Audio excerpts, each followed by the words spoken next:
This is the epic ball bearing bandsaw guide, the next generation in ball bearing guides. The listing says it cuts higher and resaws wider than any other guide. Is that a fact? Let's check it out and you be the judge. This is the Craftsman 137.224320 12-inch bandsaw, a popular model.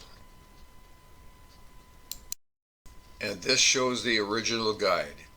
Here the post is locked with a guide just high enough to cut the piece of 4x4 which is placed next to it. We will leave the post locked and the wood unmoved in place while we compare guides. Besides the obvious problems of the ineffective guide pins and the blade scraping on the side of the backup bearing, like most other guides, all the working parts are lower than the bottom of the post. Here, with the post still locked and the wood unmoved, we have the first generation of an effective ball bearing guide with the proper relationship between the bearings. This is the incredible ball bearing guide of which we have sold many thousands in various models all over the world.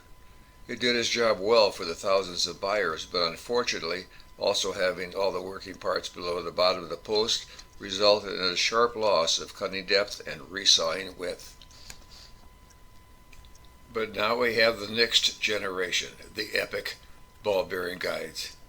These radical new designs have changed the rules. As you will see later, many of these designs mount around the post with a locking screw in the back or side, but virtually all of them have the height robbing parts above the bottom of the post. With the post still locked and the wood still unmoved, it shows how these new designs increase the cutting capacity of the saw